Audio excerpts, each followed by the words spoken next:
Leg je voeten op, leg je voeten op, hop, leg je voeten op. Leg je voeten op, oh, leg je voeten op. Leg je voeten op, hop, leg je voeten op. Leg je voeten op, oh, leg je voeten op. En we gaan spring, spring, spring. Want liefde is een lied en jij moet zing, zing, zing. Oh, leg je voeten op en we gaan spring, spring, spring. Want die liefde is een lied, kom laat ons zing.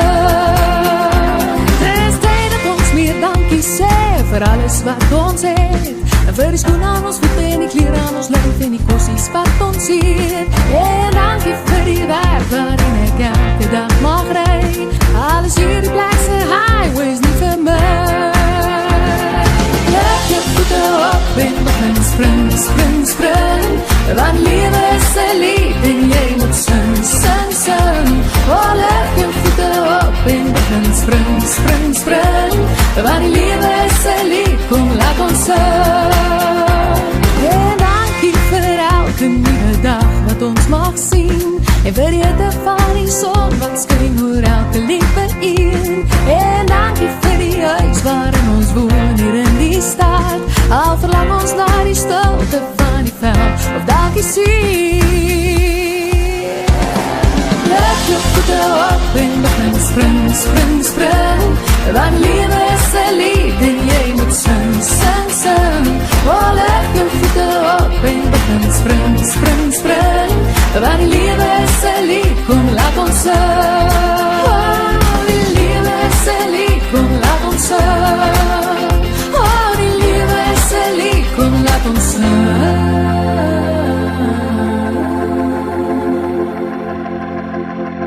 Leg je voeten op, leg je voeten op, hop, leg je voeten op. Leg je voeten op, oh, leg je voeten op. Leg je voeten op, hop, leg je voeten op. Leg je voeten op, oh, leg je voeten op. En we gaan spring, spring, spring.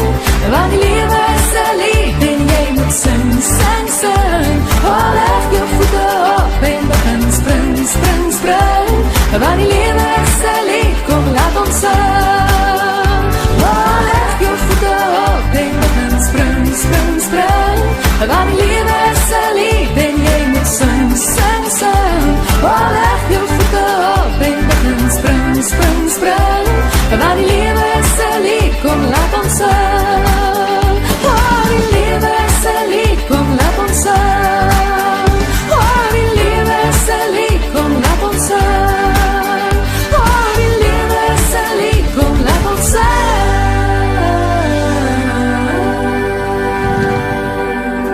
Laat ons zing.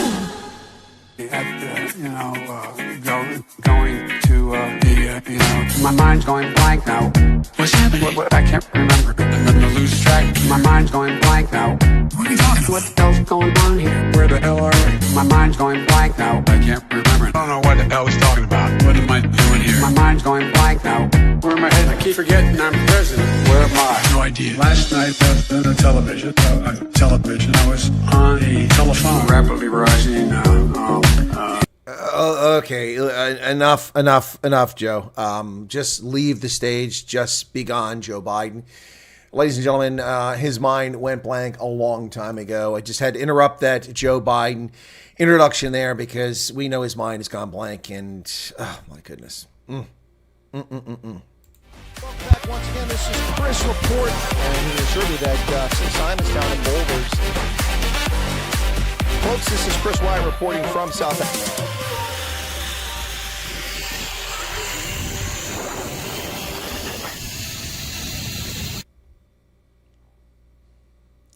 So I was asked again after yesterday's broadcast with Venantitoy, and I had our fireside with the colonels, and one of the comments on the video was, Colonel Wyatt, why do you have such a long beard?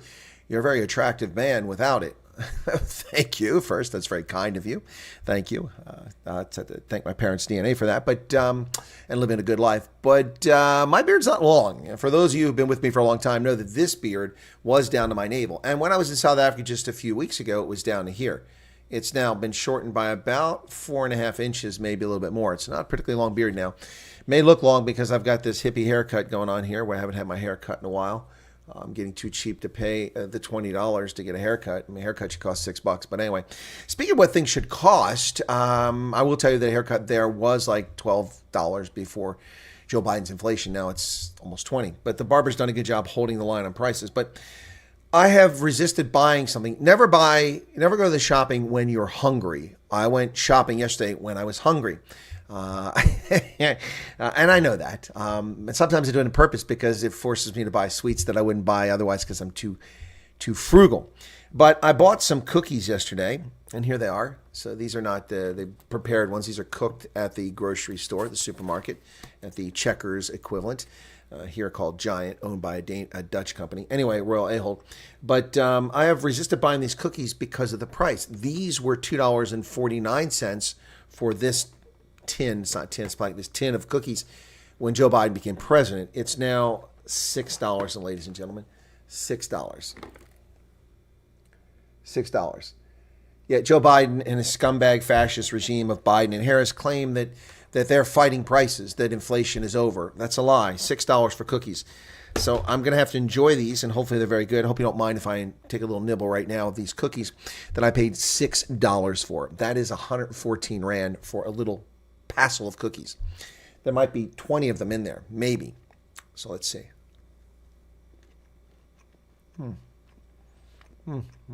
That's quite good, actually. Well worth $2.49, not $6.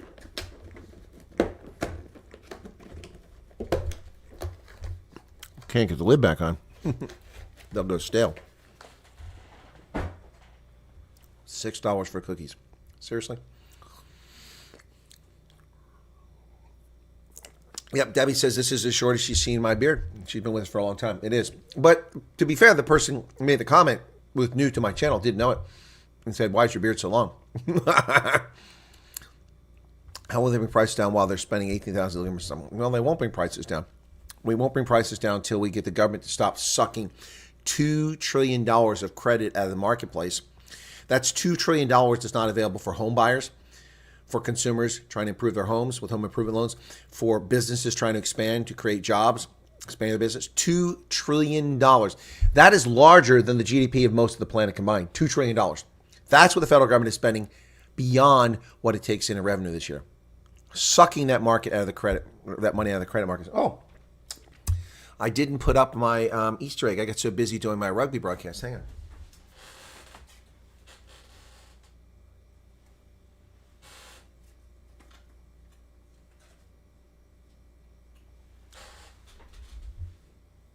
It's a meerkat. Kamala will bring price controls on your cookie prices. I doubt it. Tasting tester looks good. Home-baked cookies here cost the same. Yeah, I know. It's outrageous, though. How much would be the final cost of those cookies once you've included the tax? There's no tax on that, Jaya. No tax, at least no tax on the sales price. There's tax built into the whole value chain. Corporations pay taxes on profit that they make, so they have to push that in the price. Those who pay petrol taxes for the petrol that is taken to manufacture the energy and then to deliver it. There's lots of prices built into that price that are taxes, but on the sale of it, Pennsylvania doesn't charge taxes on food. Doesn't charge tax on food. Garrett says, greetings. He wants a cookie too. Typed everyone's name to greet twice, and I deleted them twice. Huh? What's going on there, Erica?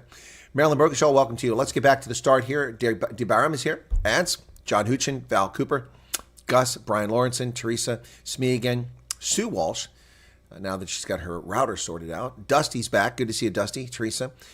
Allison Johnson. Make sure I didn't miss somebody there. Willem Skeppers. Welcome, Phil.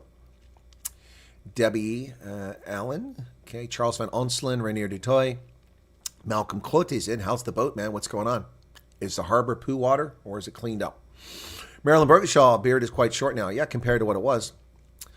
And who else we got here? Clive Streak. Marilyn, I already mentioned already.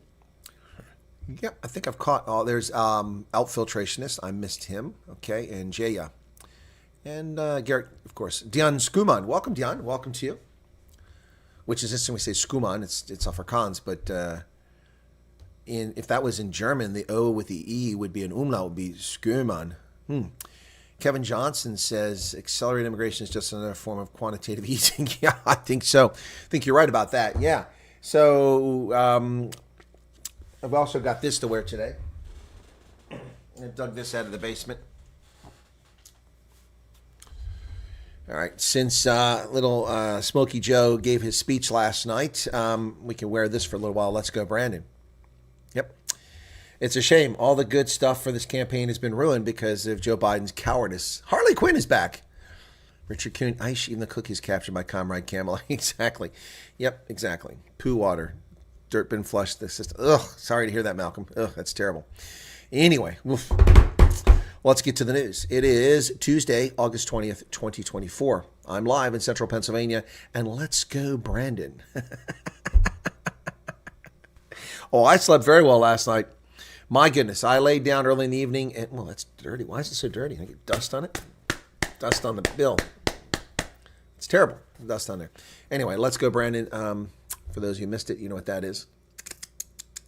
Anyway, so. All right, now I'll do some shameless promotion. For those who don't know what this is it's Steve Hofmeyer's Brandfein, Eintracht. Too bright. Oh, too much moonlight. Well, I slept very well and slept well into the morning this morning. What's your take on supposed American soldier defected to Russia? That's old news, Dion Skuman. You talking about from like a month ago? He'll be prosecuted by the U.S. government. He'll be prosecuted by the U.S. government. Eintracht Brandfein. Yeah, this is from Steve Hofmeyer. That's his brand.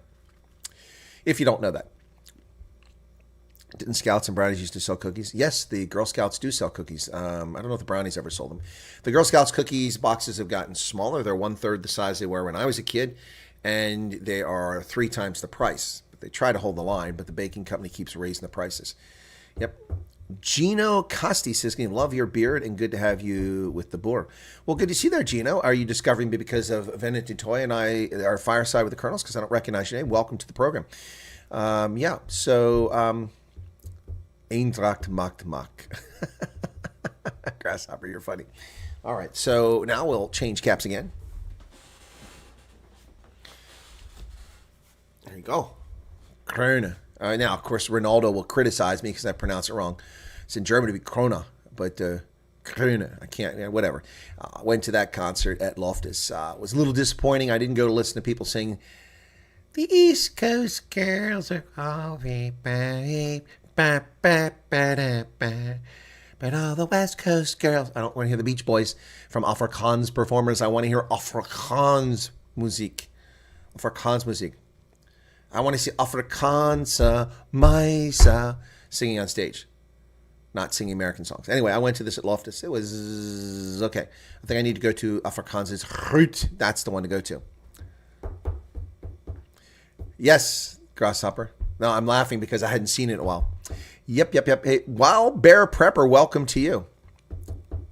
Welcome to you. Anyway, yeah, so I've got a few more caps to wear, but let's just go with this one for now. Free advertising for them.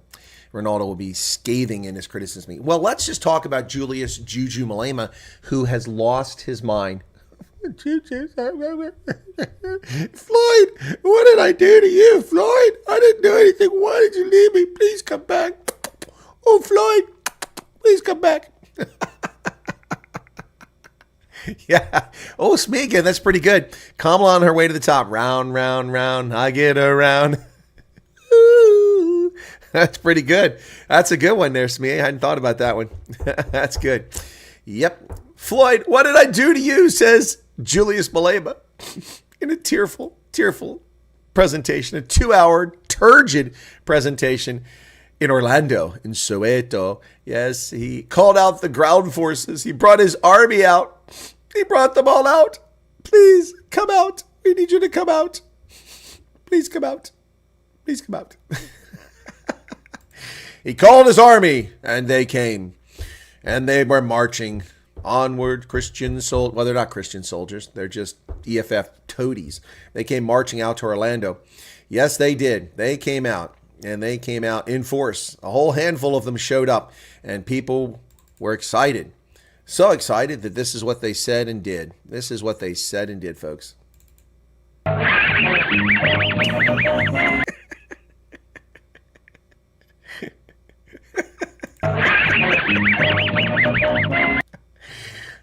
Muttley. I love Muttley.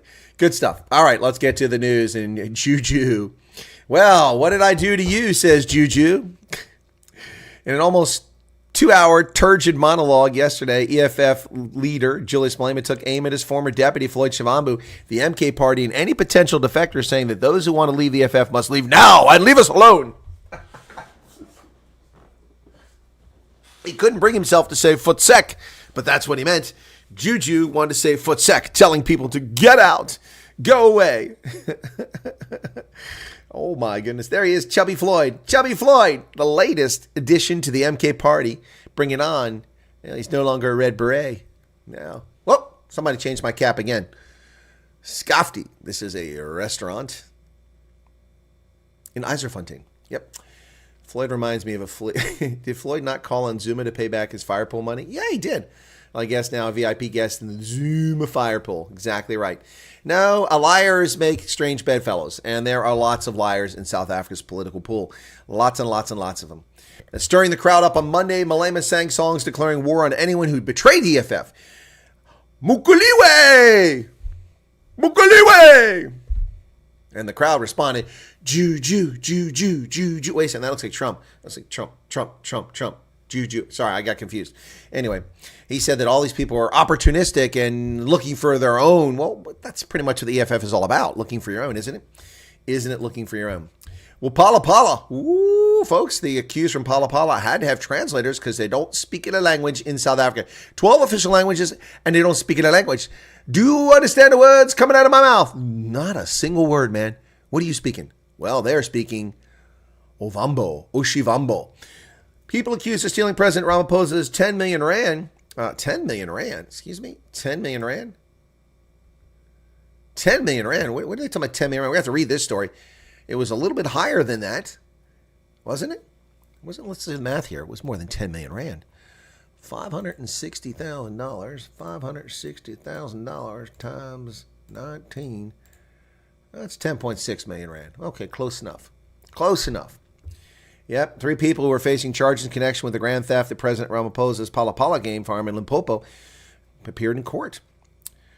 3 accused, Emanuela David, Floriana Joseph, and Inilishio Joseph, in the matter of housebreaking of Palapala game farm, postponed to October 7th, 2024. For disclosure of the docket and an Oshivambo interpreter. So now the people of South Africa have to pay money to prosecute these Namibians while Cyril Ramaphosa walks free and uncharged with his crime of currency violations, of customs violations, and frankly, just lying to the South Africans. No charges for him. Well, the pastor, Mr. Mburo. Oh, this guy is unbelievable. He is still claiming that people are after him. Well, yeah, you kidnap little boys from school. What do you expect to happen? Pastor Mburo denied bail, claims the police are acting on instructions from above. Really? Instructions from above? From where? Where are these instructions coming from? Where do you think they're possibly coming from? Do you think who do you think's behind this? Who's behind this? Controversial Paseke Motsaneng, popularly known as Pastor Mburo, and his bodyguard were denied bail. Yay! And there was a loud cheer from the audience. The self-proclaimed pastor once claimed that he had visited heaven to meet God. His 37-year-old bodyguard, Clement Beloy, and Motsaneng's close relative, age 27, had brought bail applications. The relative was released, but Motsaneng and Beloy remain behind bars where they belong. He said, this is politics in court, or the police are acting on some instructions from above to ensure that Motsaneng doesn't get bail. This is not because of evidence says so, or there are tangible reasons why he shouldn't be granted bail, says Dlamini. Dlamini must be his attorney. The court has been influenced by people from above. Seems highly unlikely. Why would people care about this clown? Well, there's been outcry on the N1 as children are throwing rocks at speeding cars below. This is pretty frightening. And the cops didn't get anybody, despite the fact that the motorist stopped and took video footage and photographs of the criminals. That's what these kids are, criminals. Outcry over N1 stone throwing children endanger motorist lives. Traffic services in Cape Town have called on Cape Townians to come forward with information on a group of children were caught on camera pelting motorists with stones along the N1 motorway. The incident recorded on Saturday. Oops, let me get that real quick. Ants, thank you for your 37 months of membership. I like Pink Floyd. Okay. I like Jacques Cousteau. Yep, incident recorded on Sunday sent tongues wagging as a motorist stopped along the busy highway to film the perpetrators after his windshield was shattered when passing the Sable Road off-ramp. In the clip, which has gone viral in chat groups, the motorist is heard warning others it's basically right opposite Mercedes. These children are smashing the car's windows. It's where the railway line crosses the road and the back of the Sable Road. They're aiming and throwing stones at cars left, right, and center. Hands full of big stones. This is what happened to my car. Look at his windscreen. That's going to cost a lot of money. Not to mention to put people's lives in jeopardy. Unbelievable. Send me the video, Monray. I don't have the video. Well, they're not bad people, but their home was still invaded. They were kidnapped, abducted, despite being loved by the community. A husband and a wife who founded a business, then gave the business over as an NGO, surrendered it, and continued to work for the NGO, are robbed, abused, and kidnapped. Community of Nicklin village in the Wild Coast, Elliotdale in the Eastern Cape has rallied behind a man and his wife after 4 armed men robbed them last week.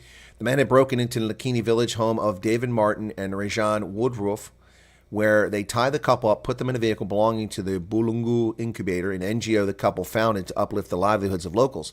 Martin is the founder of Bulungu Lodge, which is 100% earned by the Nicklin village community, and Woodruff is the director of the incubator.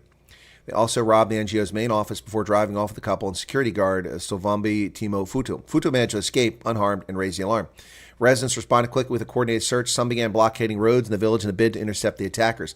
With nowhere left to run, the robbers abandoned the vehicle and left the couple behind.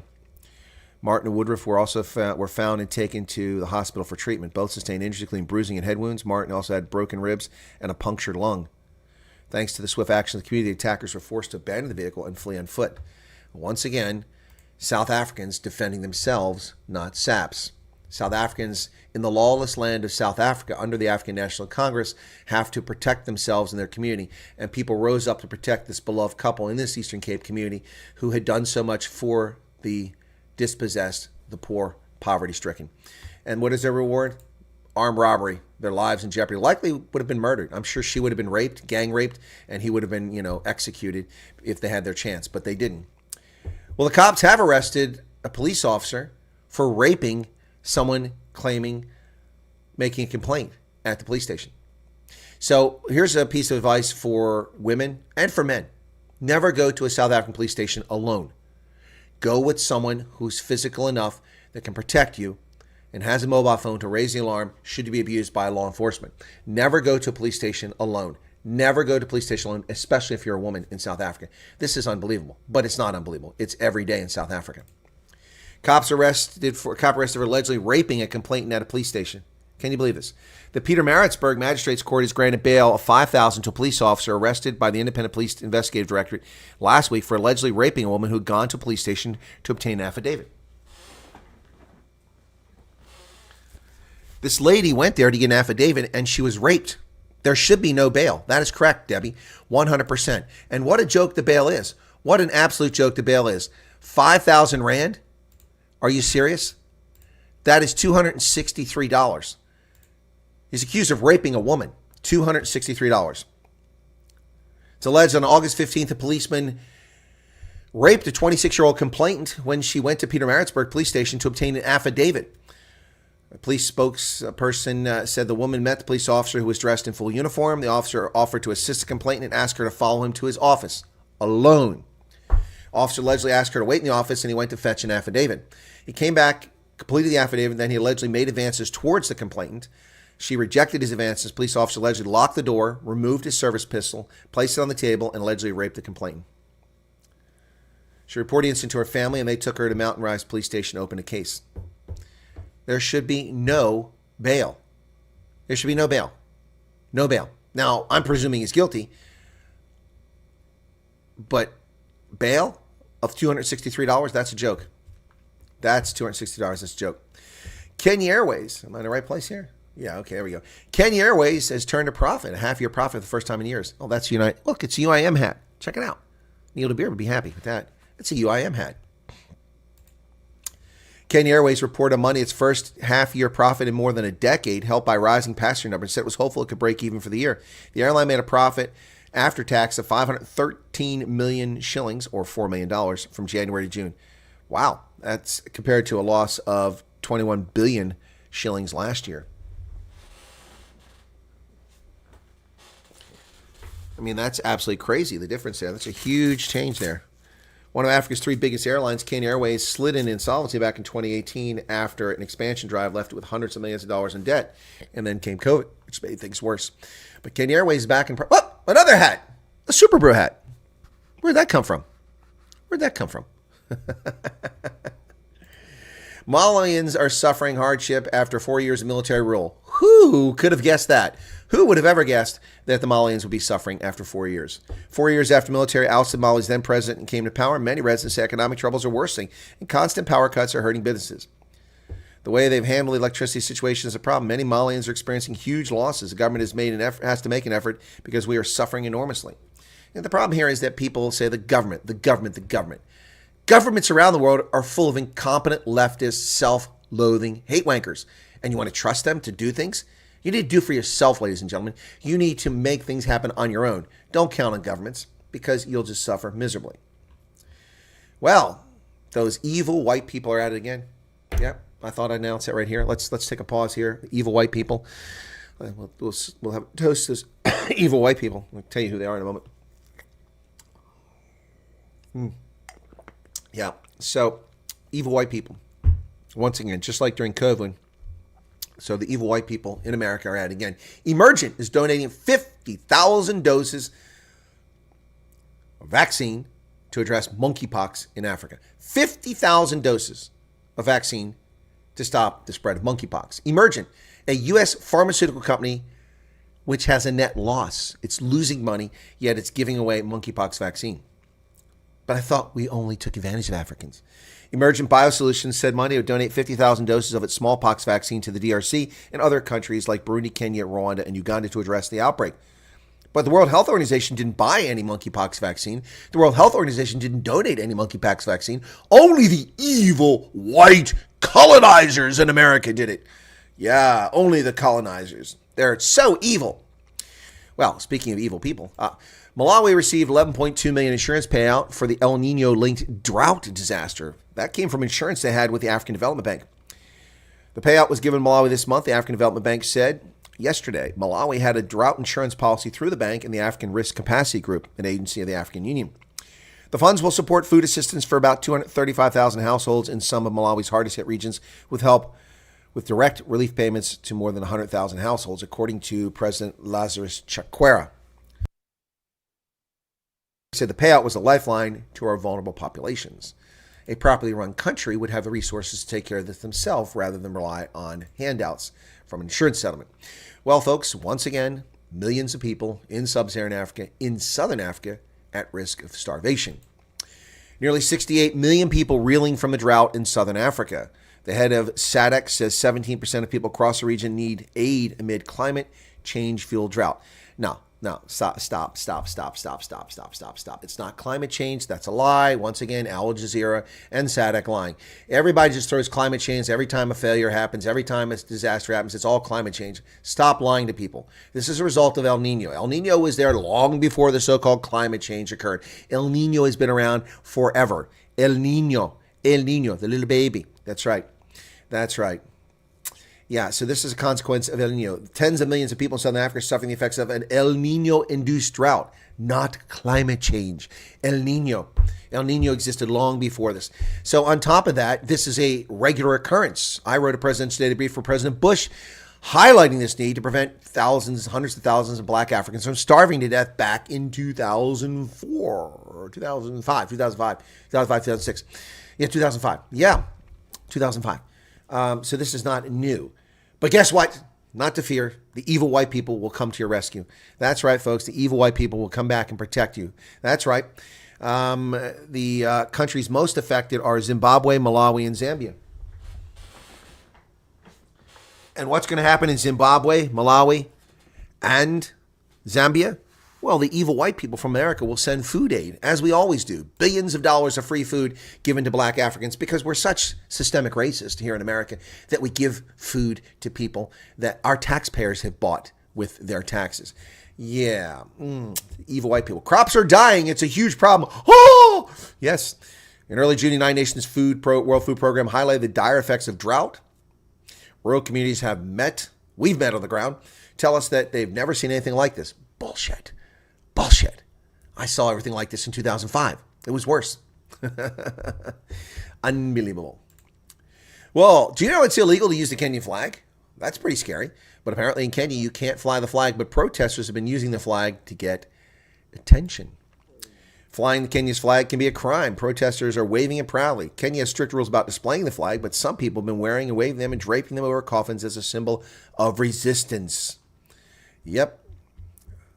The flag has become a symbol of unity and a symbol of people's power. In these times of death, but also hope, everyone is holding on to it. Kenya has strict legal limits on the use of its national flag, which features, of course, the two crossed spears and a shield against stripes of black, red, green, and white. The law specifies that the flag is to be displayed only on government properties or on public holidays, and that violators can be prosecuted. The rules were introduced in the 1960s to limit desecration of the flag, and a proposal to amend them several years ago never passed the Senate. So technically, all these people are in violation of the law. They could find themselves in trouble. Nigerian forces are on the look in the hunt for students kidnapped. Medical students abducted in Benue State. 20 medical students kidnapped by gunmen last Thursday. They were on their way to a medical convention when the motorcade was intercepted in the central Benue State.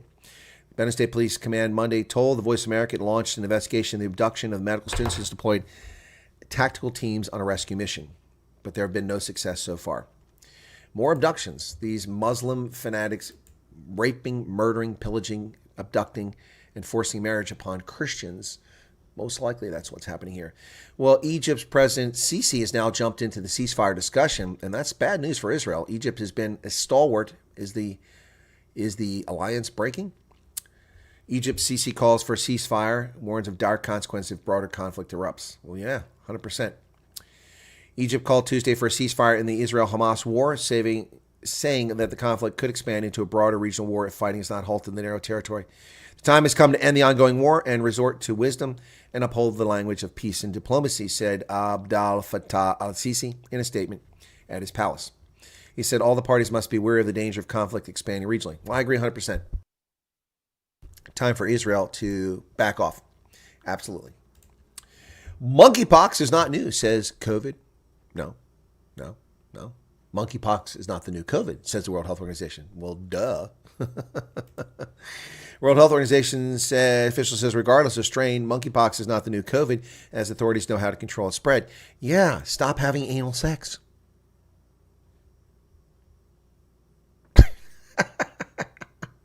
Where was monkeypox spread when it came to America? Spread from contact, skin contact. And how was it spread overwhelmingly? Anal sex. We know how to control monkeypox. And in the European region, the steps need to eliminate its transmission altogether. Really? Then why are we freaking out over it? Why is it a global pandemic if you know how to control it? Israel has recovered the remains of 6 hostages murdered by the terrorists of Hamas. On October 7th, 2023, Hamas terrorists crossed the border in Israel and took 251 Israeli and other nationals as hostages. The bodies of 6 hostages were recovered on Monday. They were identified as Yagiv Bukhshtab, Alexander Dank, Avram Munder, Yoram Metzger, Haim Perry, and Nadiv Popowell. They didn't say how or when the hostages died. Munder was 78, was kidnapped from a kibbutz with his wife, daughter, and grandson on October 7th. The 2 women and his grandson were released during the November ceasefire.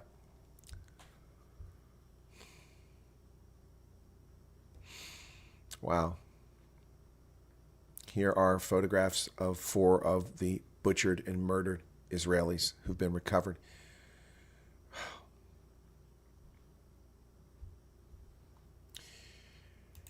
Lest we forget October 7th. Europe is slashing tariffs on Elon Musk Teslas manufactured in China. Did you know Teslas were made in China? I thought they were just made in California. Apparently, they're made in China. European Commission plans to lower a proposed tariff on U.S. automakers' electric vehicles imported from China to just 9%. That's a lot less than the Chinese are paying. European Union is proposing to charge Tesla an additional tariff of 9% on its vehicles imported from China, while other automakers face rates as high as 36% as part of efforts to protect European producers from unfair competition. Well, it is unfair because the Chinese are subsidizing them. The updated tariffs announced in Brussels today would represent a significant increase for major companies making electric vehicles in China and are meant to level the playing field with Chinese EV manufacturers, many of which enjoy subsidies from Beijing. Final tariffs will come on top of the existing 10% already charged for electric vehicles produced in China. So it costs you 19% to buy a Tesla because the European Union can do that. They can put taxes on you to protect their lame-ass industry. Well, a German court, in an unfailing effort to persecute old Germans, goes after a woman they claim is a Nazi, although she's not a Nazi. German court upholds conviction of a 99-year-old former Nazi camp secretary. Irmgard Furchner lost her appeal against the conviction of complicity in more than 10,000 murders during World War II. Now, ladies and gentlemen, let me put this into context for you. This woman was a secretary at a camp, and they have zero evidence that she participated in any crime. Zero evidence. But the German court has lowered the threshold to you don't have to be present to be complicit in the crime. Therefore, I think the German government should charge Joe Biden in the deaths of the people who died in Afghanistan through his failed withdrawal. Joe Biden should be prosecuted by the German federal prosecutor for his crimes against humanity and his war crimes. I'm saying it right there now. If you're going to prosecute 99-year-old German women who were secretaries, who didn't participate in any killing, then you should prosecute Joe Biden. German courts rejected the appeal of a 99-year-old woman who was convicted of being an accessory to more than 10,000 murders in her role as a secretary to the SS commander at the Nazi Stutthof concentration camp in World War II. The ruling on Tuesday by the Federal Court of Justice in Leipzig is final. It came 4 months after Irmgard Furchner's 2-year suspended sentence handed down by the regional court ends in December. She was accused of being part of the apparatus that helped the camp near Danzig function. Last month, her lawyers cast doubt on whether she was really an accessory to crimes committed by the commander and other senior camp officials, and on whether she was truly aware of what was going on. In 2022, the court said the judges were convinced that Furchner knew, and through her work as a stenographer in the camp's office from June 43 to April 45, deliberately supported the fact that 10,505 persons were cruelly killed by gassing. Prosecutors said during the original proceedings that her trial may be the last of its kind. However, a special federal prosecutor's office in Ludwigsburg, tasked with investigating Nazi-era war crimes, said 3 more cases are pending with prosecutors in courts in various parts of Germany. With any suspects now at very advanced age, questions increasingly rise over the fitness to stand trial. The Furchner case is one of several in recent years that built on a precedent established in 2011 with the conviction of former Ohio auto worker John Demjanjuk as an accessory. Of course, John Demjanjuk was acquitted of his crimes in Israel, and so the Germans changed the law so he didn't have to offer any evidence to convict someone of a crime, and he convicted him there. He denied the allegations, but he died before the appeal was heard. German courts previously required prosecutors to justify charges by presenting evidence of a former guard's participation in a killing. However, prosecutors successfully argued during Demjanjuk's trial that helping a camp function was enough to convict someone of an accessory to murders committed there. Helping facilitate the collapse of Afghanistan and the death of thousands should be sufficient then to convict Joe Biden of crimes against humanity. So the German Federal Prosecutor's Office needs to get busy. Now, she was trialed in a juvenile court because she was 18 and 19 at the time of the alleged crimes. And the court could not establish beyond a doubt her maturity of mind. Could you not establish beyond a reasonable doubt that an 18-year-old had little say in where she worked, little control over that? Really? Convicted this woman? These people are demonic in their possession. Wow. Well, protesters are going batshit crazy in Chicago.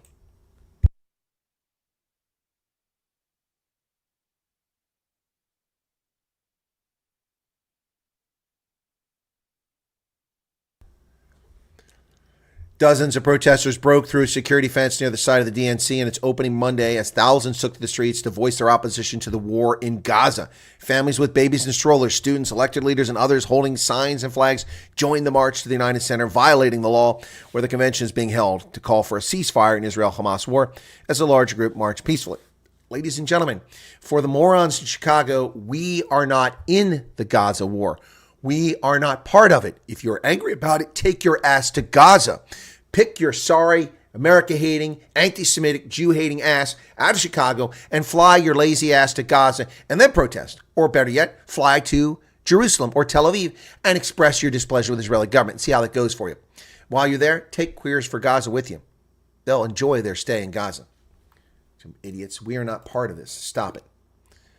Well, the anti-Israeli Democrats have flooded Chicago streets around the convention, and they're in no mood for cheer for Killer Kamala.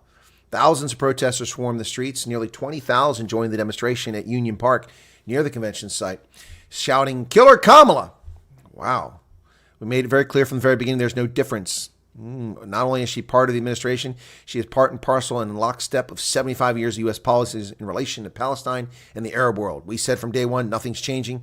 The whole steam ahead of our coalition, our mobilization. Go to Gaza. If you're so concerned about it, go to Gaza. I'll notice these cowards do all this from America. They don't go to Gaza. They don't go to Israel to make their complaints known. Nope. They're just cowards cowering in America behind our skirts. Well, the Democratic Convention is underway in Chicago, and protesters, as I said, are upset. They want an arms embargo and a no vote. Thousands gathered at the Chicago Convention to call for a ceasefire in Gaza and end U.S. weapons transfers to Israel. We are for mass murdering babies, or are we against it? It's pretty simple. Well, it's not mass murdering babies. That's a lie. Stop with your hyperbole. Well, Joe Biden gets his send-off. Goodbye, Joe. Goodbye, Joe. Don't let the door hit you in the ass. Going to the... Voice America claims he gets a rousing ovation. Yep. President Biden delivered his valedictorian address Monday night, his decision to end his reelection campaign after being pushed out in a palace coup. And now it's Kamala Harris's baton. After 52 years of rising to the pinnacle of influence within his corrupt party, Biden received a hero's welcome for the act of stepping aside for Harris because the Democrats knew that they were losing the election. And so they have defrauded 14.5 million voters and the American public with Joe Biden stepping aside.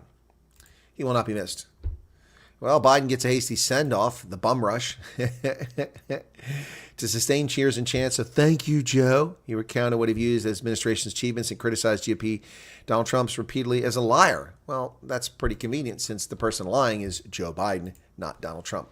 Well, today marks more primaries. We're almost at the end of the primary season. One more round to go after this, but today there are primaries in Florida and in Wyoming and Alaska. Primary slates in Florida, Alaska, and Wyoming don't offer much in the way of competitive contests, but they do feature some drama, especially in the sunshine state of Florida, where House Freedom Caucus firebrand Matt Gaetz' bid for a fifth term is being challenged by a moderate backed by former Speaker Kevin McCarthy. Kevin McCarthy, who's from California, is sticking his nose in Florida's elections. Fuck off, Kevin McCarthy. This is why you were unseated as the Speaker of the House, because you're an asswipe. You're a total asswipe. Shut your mouth. Get out of the business. Go back to California. Live in your commie formula and pretend to be a Republican. Bye-bye, Kevin McCarthy. While Gaetz is heavily favored to defeat, former Navy aviator and business consultant Aaron Dimmock, an early July survey of 400 likely voters conducted had him up 67 to 20%. McCarthy's Freedom Patriots PAC is making his reelection in the nation one of the most expensive Republican-dominated House races. Wow, more than $3.1 million being spent against Matt Gaetz, who led the group of 8 ousting McCarthy. So this penis envy, pathetic loser Kevin McCarthy's feelings are hurt, and so he's spending $3.1 million to unseat a member of Congress. Why don't you go back to California and spend that time and energy fixing that broke-ass state, or just retiring, because we don't want to hear from Kevin McCarthy anymore. In 2016, Barack Obama passed the baton. Tonight, he's going to desperately try to resurrect a moribund, fascist, leftist, hate-wanking, anti-Christian, anti-white coalition of scumbag, anti-American fuckwads. That's right. That's what I call them. That's what he's going to do. He's going to try to resurrect his evil coalition. Remember that hope and change? Ain't no hope and change. Just misery and suffering. Well, food industry is pushing back against Kamala Harris's lie on price gouging. Companies rejecting claims that consumers are being bilked. The food industry is hitting back. It claims it's ripping off consumers after Democratic presidential nominee Vice President Kamala Harris called for a federal ban on price gouging. First off, dingbat Kamala Harris, you cannot do such a thing. You cannot ban price gouging. Number one, it doesn't exist. Number two, you have no authority for that. You have no authority. I know that you've learned from King Franklin and all the presidents who've come since then, even Republicans who like to expand the power of the executive branch. You cannot simply issue an edict. This is not Venezuela. This is not Myanmar. This is not Russia. You can't issue an edict and it becomes the rule. Nonsense. Well, ladies and gentlemen, things are turning in the right direction. Turning in the right direction. Adults in America now have turned against marijuana. As I predicted, the ubiquitous availability of this dangerous drug, the legalization of it, has caused a backlash, and Americans are now turning their back on marijuana. Not a large majority, but a majority now have turned their back on marijuana, and it's high past time that we stop glorifying dangerous drugs and making them publicly available. Adults are souring on marijuana as legalization grows, according to the Gallup poll. Adults are turning against marijuana as the drug becomes more legal nationwide. In the latest Gallup survey, 54% of adults said cannabis negatively affects society as a whole, and 51% said it hurts people most who use it. Yep, now this is up from 49% in 2022. Marijuana is legal for recreational use in 24 states, and U.S. Department of Justice recently begun the process of reclassification of marijuana as a less dangerous drug. Yeah, well, it's a dangerous drug. Get over yourself. America's national parks are beset by poor funding by the federal government, underfunding, staff cuts, and a surge in visitors. Well, this is how our government fails us again, not providing adequate personnel or paying them well enough to work our national parks, and our parks are in jeopardy. America, which pioneered the concept of a national park. America's national parks are beset by long lines and increased vandalism. Strain is showing at Zion National Park, Yellowstone, and elsewhere. Fewer services, reduced staff, and graffiti. Yep. The amount of full-time park equivalent employees in the National Park Service fell 20% between 2010 and 2023, where our government failed us yet again. According to federal data, park visitation rose 16% to 325 million visitors over that stretch, and the Park Service got more land to oversee because presidents like to make national parks out of nothing. Zion National Park had more than 5 million visitors in 2021. Officials now face difficult choice about how to manage some of America's most prized parcels of land. In smaller parks, they close visitor centers and bathrooms and stop tours when they don't have staff to manage them. Travelers say they come and expect reduced services or to spend a good chunk of their day waiting in line at popular parks. Rangers report more vandalism and damage. The Park Service does not get a budget increase when gas prices go up or utility costs go up, said John Jarvis. Hey, not our John Jarvis, but another John Jarvis, former director of the National Park Service from 2009 to 2017. They just have to absorb it. In larger parks such as Zion, funding from nonprofit partners and labor from volunteers help fill the gaps. But the problem is this.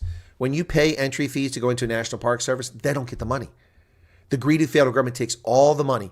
Every penny that comes from Park Service entry and usage fees, from any licensing, it all goes to the General Treasury. And then they spend it on illegal foreigners, illegal aliens. They spend it on flying scumbag criminal invaders from the Texas border into Harrisburg, into Albany, into Tallahassee, invading our neighborhoods and besetting us with lower labor rates and a housing crunch because criminal alien invaders are here. That's why we have a housing problem in this country, because criminals are in this country, not because we have a population that's too big, because criminals have invaded our country under the control of successive administrations in Washington, D.C. If the National Park Service received the funding, for instance, Yellowstone, which gets tons of visitors, and Zion National Park, which comes, if they actually got the money from people coming to the park, they would be much better off. But they don't get it. It goes to the federal treasury, which is BS, utter nonsense. And here we're talking about, look at this map, a little hard for you to see. I'll blow it up a little bit. These are some of the more popular parks in the United States. You've got Olympic National Park in Washington State, and a huge population in the Seattle, Tacoma area that go there. You've got Yellowstone, which is a major target for people around the country, but it's so far away, along with Grand Teton, it's remote, that the number of visitors is limited. Yosemite National Park in California gets tons of visitors because it's not that far from San Francisco and other major cities. Joshua Tree doesn't get a lot in Southern California. The Grand Canyon gets a huge number of visitors. And Zion National Park, which is located in Utah, also gets a lot of visitors because of its accessibility. The Great Smoky Mountains National Park in the hills of Tennessee and North Carolina gets tons of visitors because it's easily accessible and it's absolutely gorgeous and not far from Pigeon Forge. And then finally, in the north, we have Acacia National Park in Maine, which gets a lot of visitors as well. These parks are inundated by overuse and underfunding, and that's because we have a corrupt government that spends the money foolishly.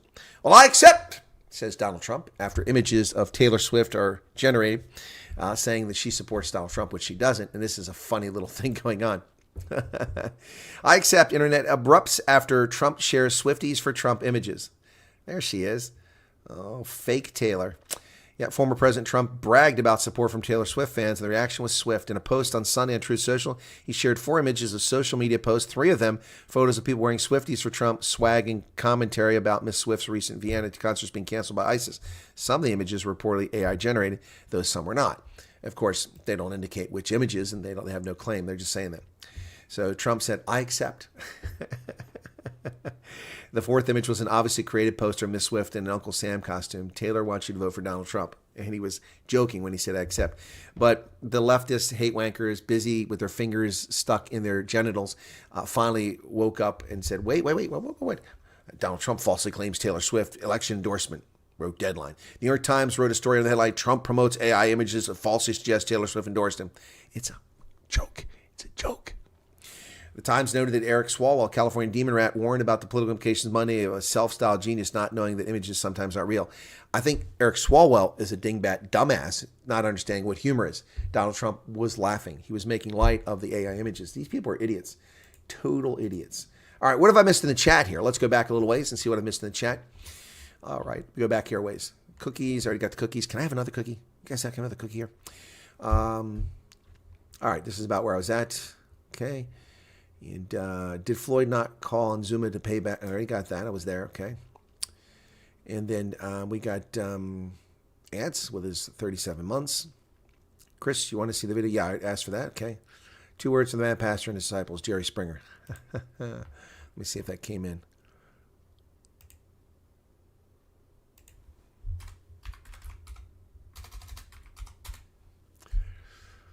Okay. What else? Crap like this happens often. Some of the cops are worse. Yeah, I know, Charles. I know. Just a reminder. They're evil. There are a lot of bad apples and saps. Would not like to fly in that weather. Yeah. Used to be a member of the police force in Peter Maritzburg in the 90s. Well, that was a different police force, wasn't it? Now, look, very different police force.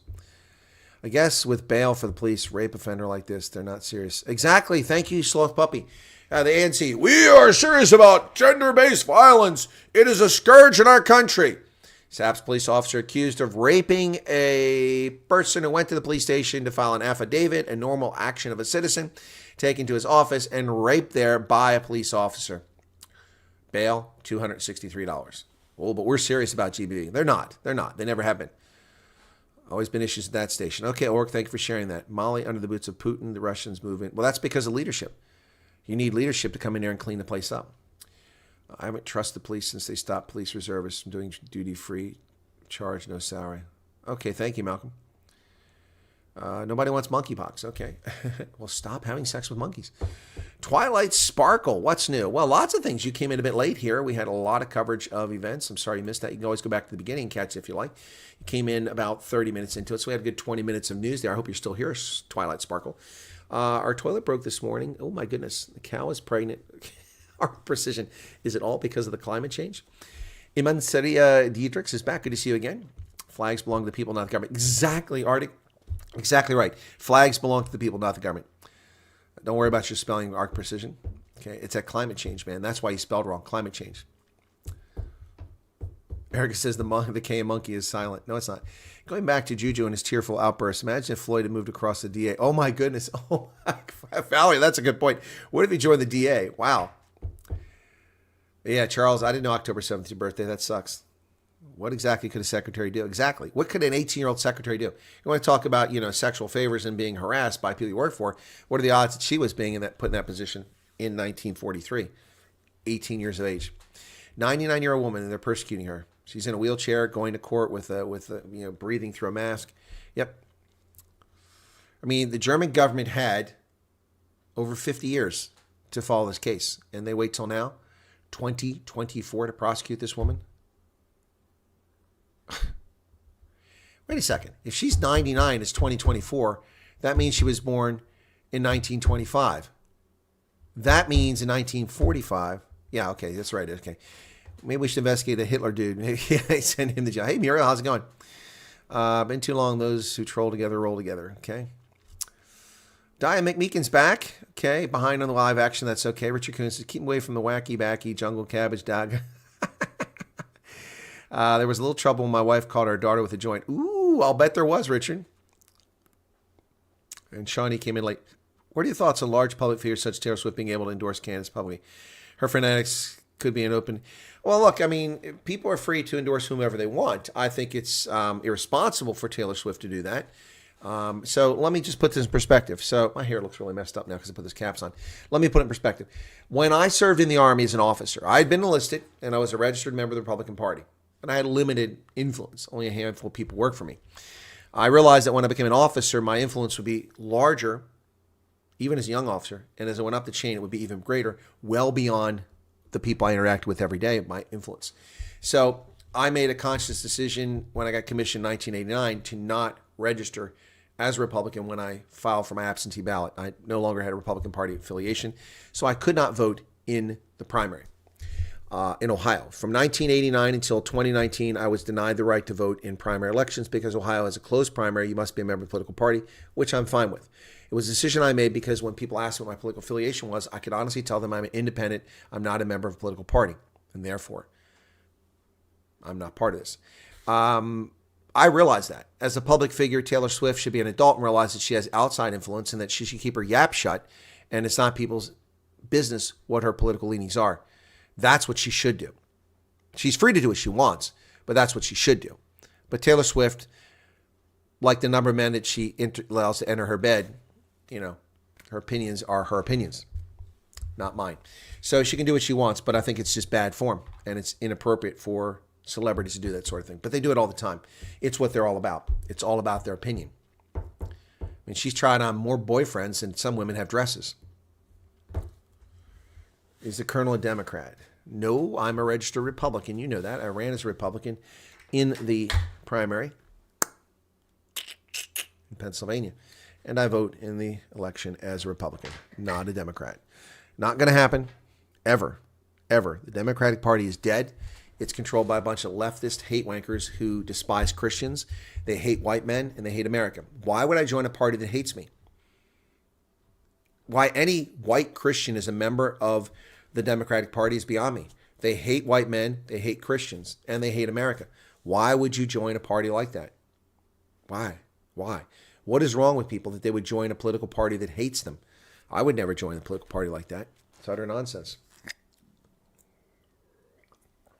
Yes, Biden's first wife was killed under very strange circumstances. And he married the babysitter. He married the babysitter. Yep. Go figure that one out. Joe Biden married the babysitter. Yep.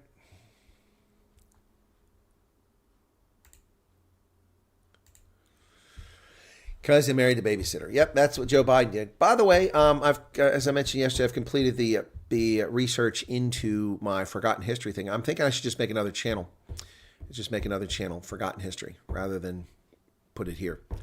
I think that's probably smarter, but we'll see what happens. Matthew, your typing skills need to improve. That's semicolon is not an L. They are next to each other in the keyboard, though. And Matthew says, marrying the babysitter, that's the dream. Well, for some people it is. Some people it is. But most of us are adults and we don't lust after 14-year-olds. Most of us. Joe's different. Creepy Joe Biden, man. That's who he is. Anyway, so what's going on with a lot of you? What are we talking about today? We've covered the news. We've got through that. Do you like my jersey? This is one of the old school Springboks jerseys. Back when Sasol was a sponsor. I love these lines. Makes you look like the Hulk. Like Victor Matfield. Yeah, I love this jersey. From Canterbury before it went bankrupt. Would be irresponsible. I would take a step further and say it shouldn't be allowed, but we would step... No, I wouldn't say that, Jay, because again, then you're limiting people's rights. You're limiting free speech. We already have limits placed on our free speech, which are unconstitutional, called McCain-Feingold. McCain-Feingold is a disgusting piece of legislation which limits the amount of money we can donate to candidates as a person.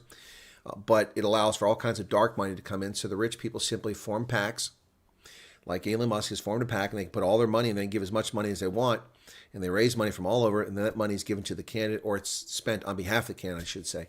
and that's dark money. Whereas I can only give $3,300 to my preferred political candidate. That is censorship. That is violating my freedom of speech because my money is an expression of my free speech. Now, I don't give any money to political candidates. I'm just saying somebody that's got money gives money to political candidates. That is a suppression of free speech. It's a violation of the First Amendment, but the courts have not really dealt with it yet. Yep, Matthew, it's a 2007 time frame jersey. That's what this is. You're correct. One of those episodes, I'll show that Trump betrayed the Kurds. Oh my gosh, what is with you? Why? Okay, I'm going to stop listening to you unless you start admitting that Obama betrayed the Kurds far worse than Trump did.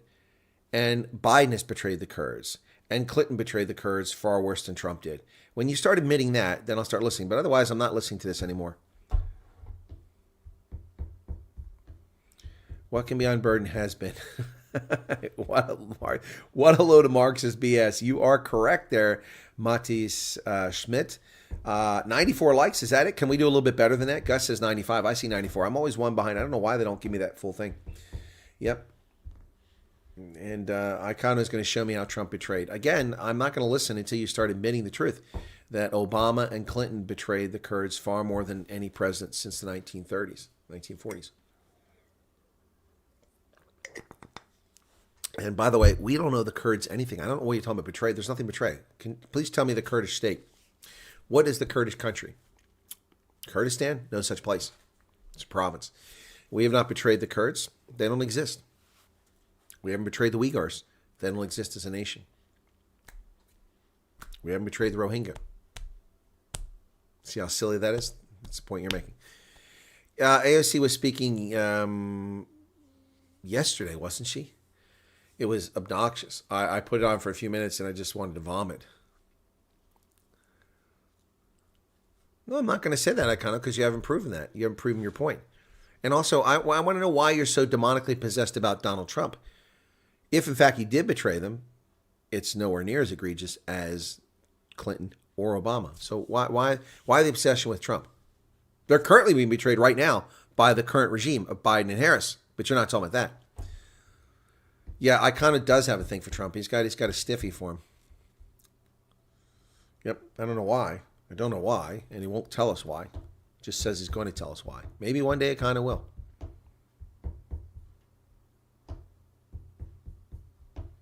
Who's praising the Kurds? I'm not praising the Kurds at all, although we're very helpful in our conflict in Iraq. Yep. Kano's not blind. You seem to be. You're not angry with Clinton or with Obama. There's already a YouTube channel called Forgotten History. Of course there is. Of course there is.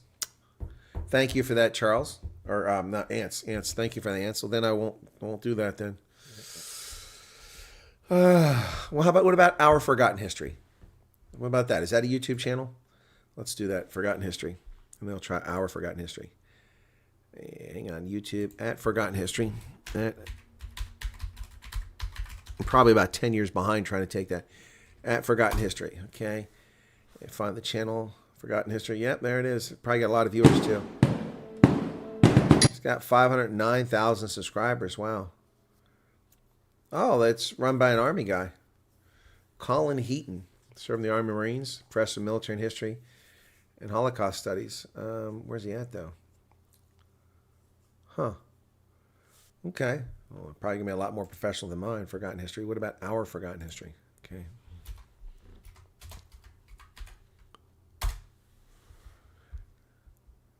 Nope, that one's not taken. Our Forgotten History. I could do that one. Okay,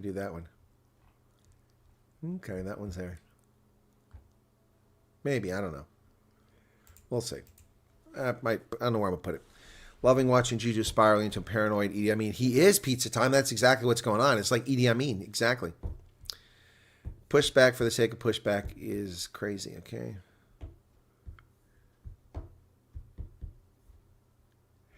I did not see. When did that happen? Gutter Airlink. We talked about it. But there was a whole stink about it. Yep, that happened. I've just got the Swiss Aviation just put up, they got 25%, which is what they're allowed to buy. All right, well, wow.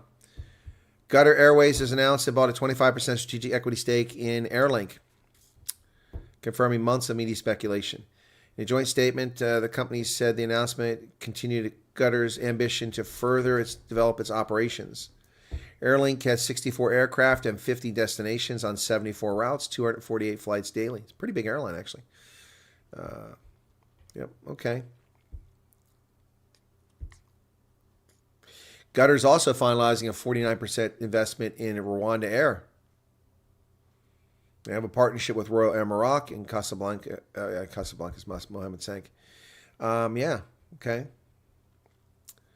For the time being, Qatar Airways link is restricted 25% in line with South Africa's protectionist regulation on foreign ownership. Subject is currently being contested in Pretoria. Good. Yep. Decision on the matter has been delayed by a backlog of work on the domestic and international licensing bodies in Pretoria. They're going to align their loyalty programs too. Well, that's good because I fly Airlink, so I'll get some points on that I can use on Qatar now. Qatar currently flies to 29 destinations in Africa. There's been strong growth in the market with 9 new destinations since December 2020. Well, Qatar is a well-run airline, but it's also, got the gift of the Qatari government. No, Matthew, I didn't get the cheap seats. I missed out because they didn't send me the damn text message. I never got the email from Fly South Air about cheap seats. It really pissed me off because I fly them more than most people. I bet you I've flown Fly South Air more than most South Africans. Now, not the business people. They fly every damn week, but I mean, I've flown dozens of flights on Fly South Air this past. So this trip alone, and I didn't do any Airlink this trip, it was all South Air. So I flew from Cape Town to, where did I go first? I can't remember now. Can't remember. Anyway, I have to look back at it. But I went to Cape Town to Joburg, Joburg to Cape Town to PE to Durban, Durban to Joburg, Joburg to Cape Town, Cape Town, Joburg, Joburg, Cape Town. Yep. Hated history in school. Now I'm an amateur historian. My dad is a published historian. Well, I'm a published political scientist, not published as a historian, though. One day I'll get around to that. Next Thursday, flying with South Air for 10 Rand. Ooh, there you go. Well, Debbie, remind me when their birthday sale is so I can plan my trip and buy a bunch of tickets. Taiwan is not recognized by almost the entire world, but they're still our allies. Who's allies? Treat Taiwan well, and Taiwan was recognized by the entire world. It was Chinese communists who weren't recognized until they bought their way into everyone's favor. They did that across Africa, across Asia, the Middle East. They used money to buy influence and to buy diplomatic recognition. The Chinese communists are not the legitimate government of Beijing. The legitimate government of Beijing sits in Taipei, the Kuomintang. That's the legitimate government of China, not the communists. There you go. There you go. Yep. Head and face has a silver lining. Okay, silver lining. Got it. Well, there's a few things, Richard, about as we mature. Number one, most people, not all, but most, become more conservative as they become older and as they realize how precious life is and how little time we have on this planet. So most people become more conservative. A lot of people begin to pay attention to things they didn't really pay attention to before and have appreciation for it. History is one of those things. A lot of people become interested in history as they get older. They hate it in school because of the way it's presented. Let's be honest, most history teachers that you're going to meet are terrible. They're terrible. They don't know history. They certainly don't make it an enjoyable experience to learn about it. I mean, I only loved history because it was something I read. I didn't have any money. All I could do was go to the library and read books. I mean, didn't have anything. So it fascinated me. And that's why I became interested in history. Not because of some great teacher. But then I was fortunate when I got to high school. I actually had a very good history teacher and very good government teacher. And they just fostered an interest I already had. Yep. Every May 2nd. Okay, just for Mother's Day. All right, thank you. Okay, cool. Okay, Akano admits that Obama, Biden, and Clinton betrayed the Kurds. Fine by me, I'll admit it. At least if you admit Trump also took part in the betrayal of our partners, the Kurds at the time area. Okay, you keep saying our. Who's our? The U.S. government? And how did Trump betray them? I'll admit it when you prove it to me. I mean, you're still not telling me how he betrayed them. Likewise, a lack of money reading books is great entertainment in the previous century. It was. Go to the library, read books. That's why you see what my house is full of. Lots and lots and lots of books. Lots and lots of books. This last trip, The Looting Machine, Joining the Dots, Great Johannesburg, The Battle of Bangui, Stupid Things People Say About South Africa, Honey Mountain. Picked that one up there at the Botanical Gardens. So many books I picked up. Yep. What's that one? Anyway. Yep. Lots of books. Lots and lots of books. I'm reading a few right now. So, anyway. Boy, I brought all those caps up. It was an interesting way to do the program today, was all those caps. Got a couple more here that I just picked up recently. What else? Yeah, reading is fantastic. And I have Kindles, and I've had Kindles since the very beginning, but it's not the same, folks. Lynette says, good day and evening to all. My apologies not queued up regarding USA's politics, but the DNC convention is a campaign for elections. Yes, it is. So what happens is that the political parties hold a convention, and at the convention, delegates vote for who's going to be their candidate on the ballot for president and vice president. So every party, the Socialist America, have their convention. Remember we watched that one a few years back? Point of order. Stop clapping. It hurts my hair. I can't hurt my ears. Remember that? So they did this instead of clapping. Idiots. But every political party has a convention, and that's where their delegates are selected. Now, the way parties select delegates is based on primaries and or a caucus. Most states have a primary, which is an election. Others have a caucus in which members of the party gather in locations, and then people can speak on behalf of the candidate, or the candidate can speak if they're there, and then the people go and they write down their vote, and it gets counted, and that's how they determine who wins. The first one in the country is in Iowa, the Iowa caucus, and Iowa caucus happens early in the year. At the Iowa caucus, somebody wins, somebody doesn't. And then you have primaries that go around the country. So the primaries, the candidates are on the ballot for party. So I ran in the April primary here in Pennsylvania because that's when they held their primary. I ran as a candidate for Pennsylvania's 92nd congressional district as state representative, like a congressman for the state. So I ran an MEC in South Africa. So I ran for that office against 4 of the candidates, and I lost. So the person who won that race will be the candidate in November on the ballot. And so the state runs the election for the political parties, and then that's how they select it. Now, for president, you get the number of delegates based on the size of the Republican Party or the Democratic Party from each state.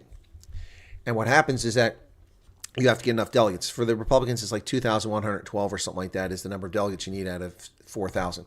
The Democrats have far more delegates because of the way they do it. But anyway, so you get the delegates, and then you have a convention, and at the convention, the party presents its platform to the voters, what we stand for, what we hope to accomplish in the next election.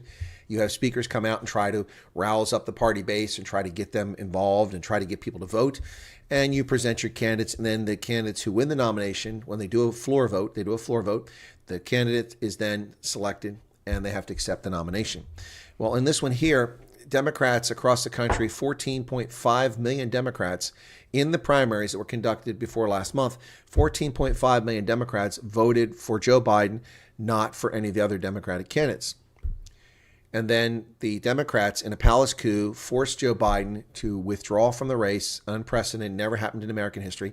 They've twisted his arm and threatened him to expose the Biden crime family if he didn't leave the race. So he left the race, and they picked Kamala Harris, a leftist hate wanker, to be the candidate. No one voted for her. She was selected, not elected. She will be confirmed most likely this week tonight or tomorrow. Be confirmed by the Democratic Party as their candidate, and they'll continue their slimy little lies about America for the rest of the week. Did you see yesterday what happened? Let me find this. I'll show you this. This is important. Hang on a second here. Where did I put this at? It's going to be under Pictures. D. Come on. There it is. So this is... All right, hang on. Put it over here. This is a graph I made yesterday of their convention. This is what the Democrats held on their first day of the convention. Ready for this? This is a party that's supposed to be a party of unity, and we all come together. Kumbaya. We are the party that loves America. We love everybody. Really? This is who they love. You ready for this? This is who they love. This is how inclusive the Democratic Party is. They are exclusionary. And here you go. So they are a party of segregation, exclusion, division, and racism. This is the Democratic Convention's, Democratic National Committee's convention for 2024. Notice the briefings they have. In the morning, 9:30 to 11, the Black Caucus meeting, the Hispanic Caucus meeting, the Asian American Pacific Islander caucus meeting, and the Native American caucus meeting. There's no white caucus meeting. There's no Jewish caucus meeting. It's just all these people of color. They hate America. And they're divisionary and exclusionary. That's what they're all about. That's what they're all about. This party is a party of division and exclusion. So that's what their schedule was. That's what their schedule is. And by the way, let me show you what people actually care about in that party. All right. So yesterday, I tuned in to their YouTube channel. Now, admittedly, it's not their main venue. There's other ways they're getting this stuff out there. But YouTube, it's a fair barometer. And this is what they were watching on the YouTube. Okay. They had all these things running simultaneously. And this is what their live stream was doing. So they did LGBTQ plus caucus for the Democrats. 226 people were watching it. The Labor Council, 118 were watching it. And the Small Business Council. Now, in a country beset by economic woes, you would think that the Small Business Council, not the Labor, because that's about fleecing businesses out of money, but the Small Business Council, which would be promoting small business, which is the main engine of economic growth in any modern society, Germany here, that's where you put your energy. But you'll notice that the LGBTQ plus caucus had 8 times as many viewers. 8 times as many people were interested in division identity politics of LGBTQ plus as they are in promoting our economy. And this is why the Democratic Party is not a legitimate political party. They don't care about America. They don't care about progress. They don't care about advancing our personal wealth, our societal wealth, our quality of life. All they care about is promoting division. LGBTQ plus, 226 people watching, and only 28 watching the Small Business Council. That's what the Democrats are all about. Now, I could probably go there today, and let me take a look and see what's going on now. To be fair to them, the Democrats, okay? Okay, Democrats. Let me see if I can find that. Okay, the Democrats. Here we go. And let's see what they got going on right now. Oh, okay. Oh, here we go again. Here we go again. Here they are on YouTube again. This is live right now. They have the Women's Caucus, 155 watching. Disability Caucus, 38 watching. The Youth Council, 29 watching. And the Rural Caucus, 15 watching. The Rural Caucus. Over half the country lives in rural America, and only 15 people are paying attention to that. But 155 paying attention to women's rights. Yep, ain't that interesting. So that's where they're at today. That's what they got going on right now at this very moment. That's the Democratic National Committee. Look at that. That's what they care about. They care about division, dividing people based on differences, not on policy, not bringing people together on policy for the country. Nope. They don't care about that. All they care about is division. Yep. So let me save that one. And I'm going to make another Twitter post on that. So day 2, and once again, divisive politics. That's the Democratic Party. That's who they are. That's what they're all about. What else is going on? What did I miss over here in the chat? Okay. Well, I missed a little bit here. Even Trump said when he pulled out U.S. troops of Syria that if Turkey were to wipe out the Kurds, he would wipe out their economy. Really? Where's that quote come from? I've never heard that quote. I'll take your word that it's genuine, provided you give me a source. Okay. When you purchase books here in South Africa is due to value or availability. Books are way too expensive in South Africa. Number one, I don't like paperbacks, but almost every book I get from South Africa is a paperback because your hardbacks are way expensive. All your books are overpriced, but then our books are catching up in price now. They've been much cheaper until recently.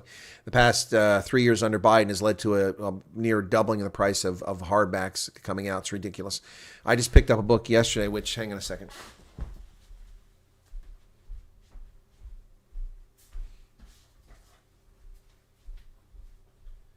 Sorry, it wasn't yesterday. It was Sunday I picked up. This is a book by Neil Gorsuch, Supreme Court Justice. It's called Overruled, The Human Toll of Too Much Law by Neil Gorsuch. And this book, the list price inside, which is something I never pay for. I never pay that price. I always buy discounted books or on sale books. Used to get them from Amazon because they were a deal, but Amazon is a ripoff now. They're not a deal. I have to wait for things. I ordered a book last week. I'm still waiting for it. It was supposed to be here on Sunday or Saturday. $32 US is what they're saying for this paper or this hardback. This hardback used to be $12.99, $14.99 at the most. $14.99. Now, I paid $19.99 at a discount warehouse, not $32, so I saved $11. But $19.99 is my threshold for hardbacks unless it's something very precious that I really want. So if they get past this price, I just don't buy them anymore. It's too much. But I prefer hardback because books are important to me. And the hardback experience is much better than a paperback experience. But yeah, I buy books in South Africa based on the topic of interest to me, and I just cringe. The good news for me is the dollar has been higher, so the 19 Rand per dollar makes it much more affordable. So I'm looking at stuff that when it was 4 Rand to the dollar and I paid 100 and some Rand or 300 Rand for a book, I was like, my God, that's expensive. But now I look at it, 300 Rand is nothing. I just wish that when I bought them, it would have been nothing. But when I bought them 15 years ago, some of these books. So every time I go to South Africa, I buy books. I buy books. It's a habit.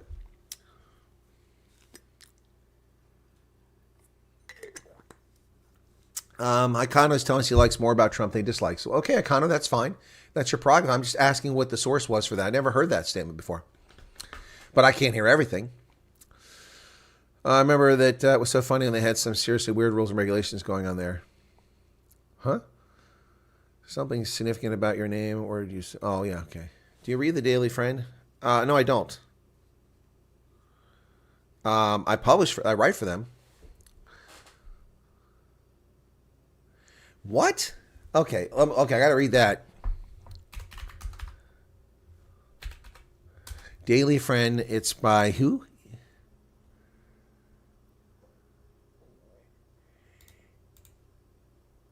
Evo Vector.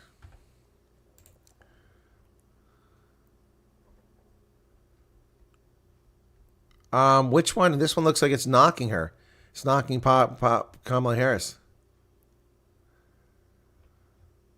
So what did he write that's bad?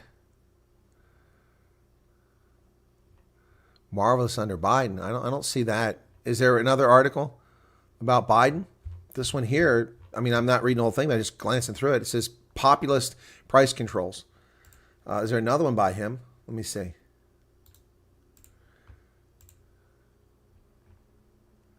Government monopoly, YK, Western No, I don't see anything from the guy on Daily Friend. I'm a published author on Daily Friend. You're asking me if I read it, Diane. Did you know I was on the Daily Friend? Did you know that? They don't list me as an author, but I'm on there. So if you go Daily Friend and look up Wyatt, W-Y-A-T-T, let's see what I get if it returns anything. I don't think that works, actually. That's not going to work. Liberty and Friends, that's not going to work. It doesn't even show mine. So, oh, my goodness. Let's try Chris Wyatt and see if that works. No, it doesn't show my articles. What the hell?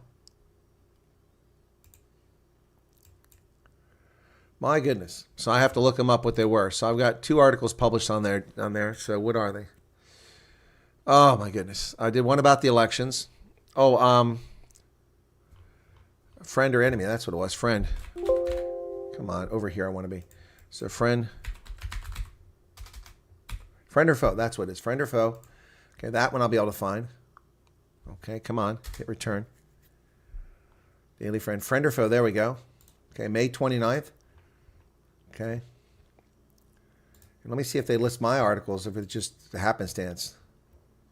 Oh, yeah, there we go. Okay, there we go. There you go. Articles by Chris Wyatt. They do have me up, but they don't have me listed on their authors page, but they do have me listed this way. So here you go. This is where I'm at. I got 2 articles, and I'll be writing another one for them soon. Yep, so the Daily Friend, I'm a published author there. But I'm not sure which one you're talking about, this Evo guy, because the one I'm looking at doesn't look like it's so bad. Yeah, so Val, did I answer your question about books? Okay. Diane was the one who asked me that question. Just call Trump dad and get over it with...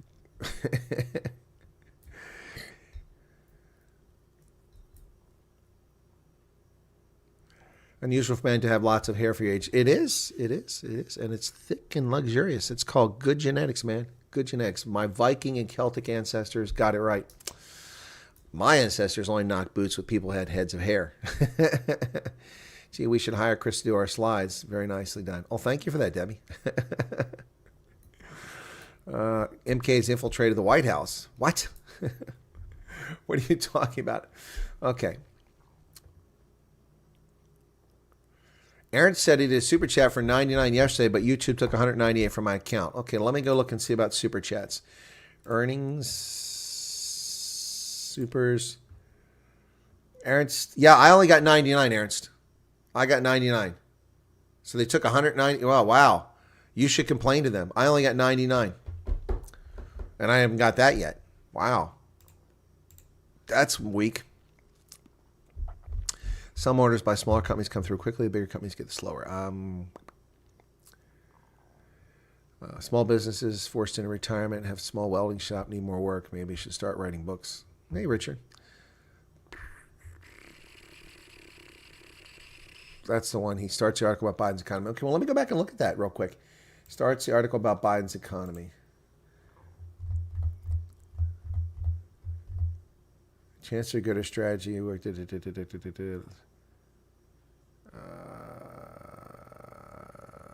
Don't see anything that says it's a good economy. I'll read it when we're done later on, but I don't see anything that says it's a good economy. Anyway, so hang on a second here. Okay, so on Friend or Foe, you look up that link I gave you. This is what you'll see. So author Chris Wyatt, there you go. Got my page there. And July 23rd, I have Autocrats Not Democrats, American Crisis. Before that, I have Friend or Foe. Whose side is South Africa on? Oh, yes, I accept your cookies. All right, so Autocrats Not Democrats. There's my article there. There you go. That's a rather long one. And then oops, where's the other one at? Friend or Foe? Oh, yeah. Friend or Foe? Well, that's Autocrat. Okay, Autocrat.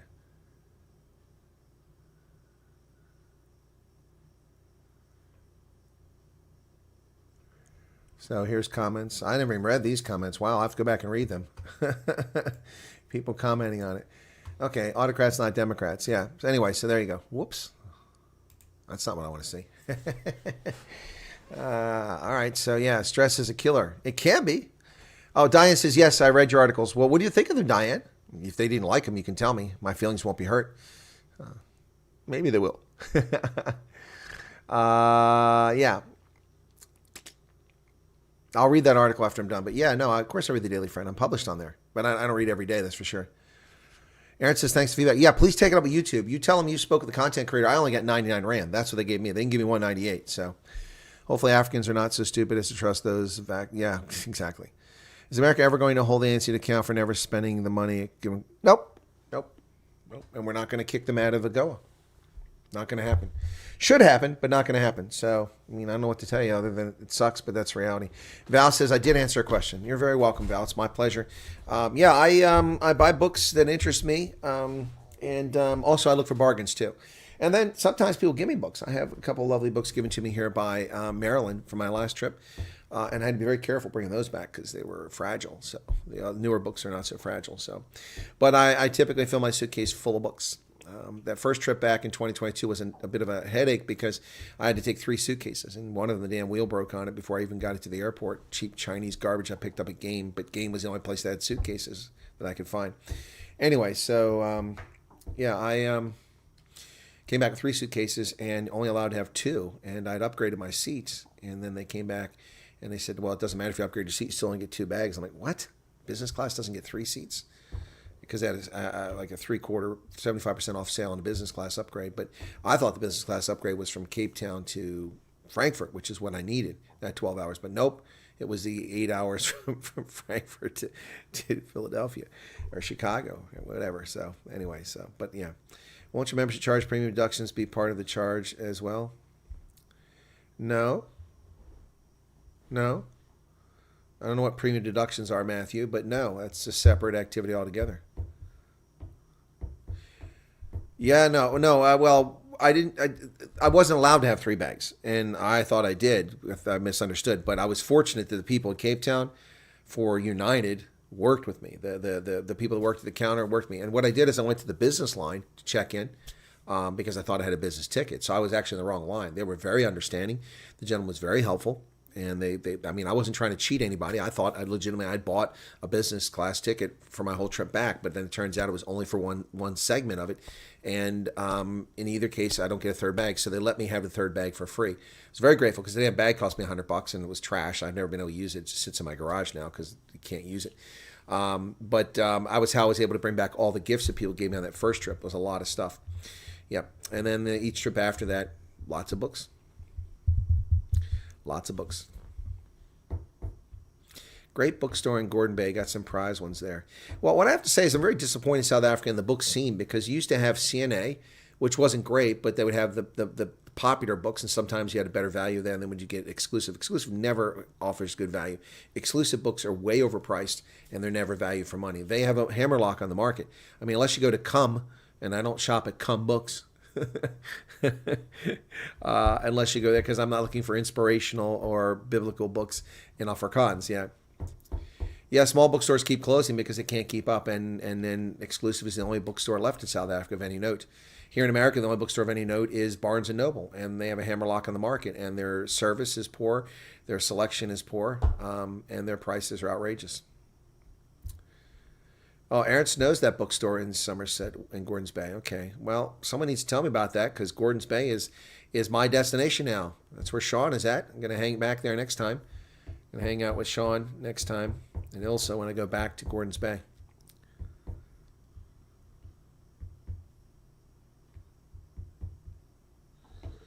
Oh, I got you, Matthew. Matthew's not trolling. He's actually giving an honest answer here. It's hard to tell with him. He's always all over the place. He's saying that look on your app, your YouTube app, and the charges incurred. They may have just added both of them together, and that was your membership fee plus a super chat you just done. Fair point. Yeah, Cum Books has never made sense to me, Grasshopper, either. Buy my books from Estoril Books or Bargain Books, but they don't have many shops around like Exclusive. I don't even know them. Find Senator John Kennedy's questioning in Parliament very interesting. Well, we don't have Parliament, Lynette. You mean in Congress. It seems Senator Kennedy really does homework. Oh, yeah, no. He knows what he's doing. He knows what he's doing. Yeah, I used to laugh every time I saw that store. Yeah. Yeah. First time I saw it was in Rustenburg. I'm like, come again? The Cum bookstore. Come again? Oh, Vilma, I'm sorry to hear your friend closed his bookstore. It sucks. Oh, my goodness. Oh, my goodness. Yeah, no, it's just the reality of the world we're in, folks. All righty. That's the bookstore story. We're talking about bookstores. That's a fascinating turn of events, how we've gone in that direction. Yeah. Found, I don't know, you guys talking about some bookstores. Someone told me it's pronounced Kum. Yes, it is Grasshopper at Afrikaans. It is. That's correct. It is correct. That is correct. It's Afrikaans. It's full of inspirational and biblical books in Afrikaans, and it is Kum. But you can imagine, American, the first time I walked into the Rustenburg Waterfalls Mall, and I walk around looking for Exclusive or CNA, both of which had been in there at this time. Neither would. By the way, Rustenburg doesn't have a bookstore anymore, except for Kum. There's no Exclusive, and there's no CNA. CNA is a clothing store now by Pick and Pay, I think it is. And the Exclusive, I don't know what happened to it. It's just gone. It's no longer there. They don't have either bookstore. So you can't get books. You have to be illiterate if you live in Rustenburg. And by extension, Zayrust, because there's nothing there. Yeah, Charles, I was even more shocked when I found it was a Christian bookstore. That's what I said, inspirational and biblical books in Afrikaans. Kum. Yeah. Anyway, but it seems to be holding its own. They seem to have an audience. That's good. Do you know the Living SA TV channel? I do not. Is there something about that that's interesting? You've been following the story of the yacht? Yes, I have. Yep.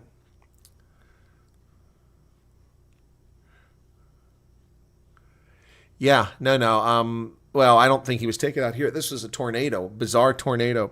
People observed it. There was a boat that was out there that escaped. The yacht was behind them. This other boat nearly hit them, missed them as the tornado came blitzing through the bay, and they escaped the tornado and survived. And they looked back, and the boat was gone. It was gone. One of the ladies survived with her baby. She said she was whipped around on the boat and thrown into the water. She held on to her baby. She lost her baby in the water. And she went under, and then she came back up, and she found her baby. She held on to her tight and survived. It's crazy. Yeah. Crazy. Take a Lot selling books, too. I haven't looked at what their book selection is. Let's take a look at that. So, Take a Lot. Okay, Take a Lot. Let's see what they've got for books. Okay, books. Mega book sale, they say. Okay, can we get to the books, please? Just take me there. All books. Okay, I got. You can't just click on a link. You got to go there. So here we go. Take a Lot. Let's see what Take a Lot's got. Books for every reader. Top 10. Shop by genre. New releases. Okay, those are mostly American books there. Where's the damn South African books? LGBTQ books. Okay, no thank you. Cookbooks, no thank you. Activity books, no thank you. Let's go to history. Do they have a history section? Afrikaans corner. Winkel is corner, isn't it? Afrikaans winkel, isn't that corner? Leer kan die ware rassie. Leer ken die ware. Learn about the real Rassi. Dion Meyer, he's still writing. Okay. Leandro Durant, my hacks für die Leber. Hacks for life, okay. Okay. Sing Zeman Sing. Von Black, Delaray, Concert. Okay. So Afrikaans books. Okay, let's go back. Look for history. Where is categories? Books. Where's history? This is not easy to find. Where's history? Do they not have a history column? Good Lord. There's no history section here. What kind of company is this? What kind of crappy company is this? I want history books. Nonfiction, I guess to go that way and then go to subcategory. There we go, history. That's what I want. Finally. Boy, that was hard to find. The Land is Ours. I have that book. Sapiens, I have that book.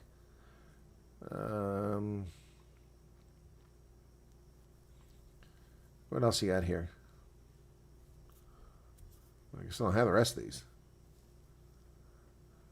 The Battle of Bangui, I've got that one. 245.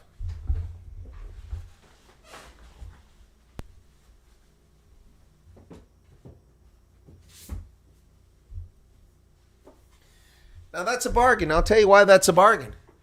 Take a lot, that's a good deal. 245 for the Battle of Bangui. Exclusive, rip me off. 360 Rand. 360 Rand. You can't see that clearly. Bastards. I paid 115 Rand more than I had to for this book. Now the good news is that's only $5. Only $5 difference. But yeah, I paid 360 for this. But when you mark that up by all the other things I bought, then it adds up to some real money. 360 and it's 245 at Take a Lot. Well, there you go. That's a bargain. There you go. I'm liking that. See if I can find another one I got here. Oh, I did say I had that first one there. What was the first one? Land is Ours, but that's from a long time ago. I have that from a long time ago. Books are just too expensive in South Africa. But that's a good deal, 245. So 245, 245 Rand divided by 19. That's $13. That's what a paperback should cost. Yep. My mother gave me a lot. What's this? According to the news, Take a Lot is now Fake a Lot. Fake a Lot, really? Okay, I hadn't heard that. Okay. Sal definitive openem met holla. Okay. So, Colonel, next time you're South Africa arrange to buy from Take a Lot and you have to deliver to one of your regulars. Yeah, Levin, that's a good idea. That's a good idea.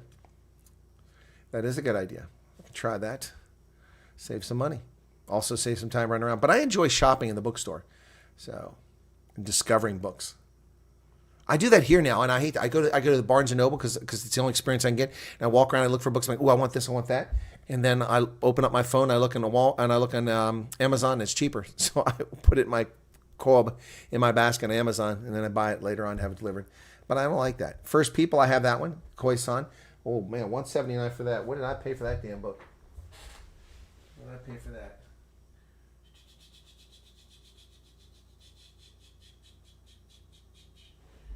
It's here somewhere. Wow. I don't know where it's at. I'll worry about it later on. But I have that one, First People. It's only 145 Rand. It says 265 is the original price.